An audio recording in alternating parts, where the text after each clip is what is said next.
ધોરણ 10 સંસ્કૃતના આઈએમપી માટે તમારે મારી સાથે જોડાવાનું રહેશે. સૌથી પહેલાં વિભાગ એનું તમને આઈએમપી આપી દઉં તો સંસ્કૃતમાં તમારે બીજું ચેપ્ટર તૈયાર કરવાનું યદ ભવિષ્ય વિનશ્યતિ. ત્યારબાદ તમારે પાંચમું ચેપ્ટર ગુણવતી કન્યા, આનું પણ અનુવાદ તૈયાર કરી લેવાનું છે. બંનેના સ્વાધ્યાય અનુવાદ ખાસ તૈયાર કરજો, મોસ્ટ આઈએમપી છે. ત્યારબાદ તમારે છઠ્ઠા ચેપ્ટર તરફ જવાનું, એની ટૂંકનોંધ ખાસ તૈયાર કરી લેજો.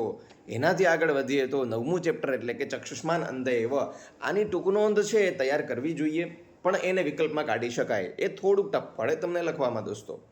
એની જગ્યાએ તમારે એનું સ્વાધ્યાયના પ્રશ્ન જવાબો તૈયાર કરી લેવાના. ત્યારથી આગળ વધી જાઓ તો 11મા ચેપ્ટરની અંદર જેમાં યસ્ય જનનમ તસ્ય મરણમ છે, એનું તમારે ઘટનાક્રમ ખાસ તૈયાર કરવાનો. એનો આખો સારાંશ તમને ખબર હોવો જોઈએ. 13મું ચેપ્ટર તો ગીતામૃતમ છે. 12મું ચેપ્ટર જે છે કલિકાલ સર્વજ્ઞો હેમચંદ્રાચાર્ય, આ હેમચંદ્રાચાર્યજી વિશેની આખી ટૂંકનોંધ રેડી કરી લેજો. એમાં બધા જ પ્રશ્ન જવાબો ઇન્ક્લુડ થઈ જશે, આઈએમપી રહેશે. ત્યાંથી આગળ જતા રહીએ તો 15મું ચેપ્ટર જે છે એ આપણા અર્જુન, તો પ્રદૂષણ તફાવત કરો, મહાભારત સમયનું યુદ્ધ, વર્તમાન સમયના યુદ્ધ, આનો તફાવત મોસ્ટ આઈએમપી રહેશે.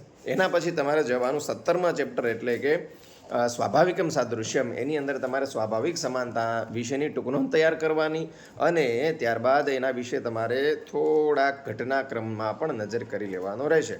આટલા વિભાગ એ માટેના તમારા આઈએમપી ચેપ્ટર્સ છે બેટા. હજી જો કોઈ પણ ક્વેશ્ચન હોય તો તમે મને પૂછી શકો છો. આપણે મળીએ છીએ. આવજો, બાય.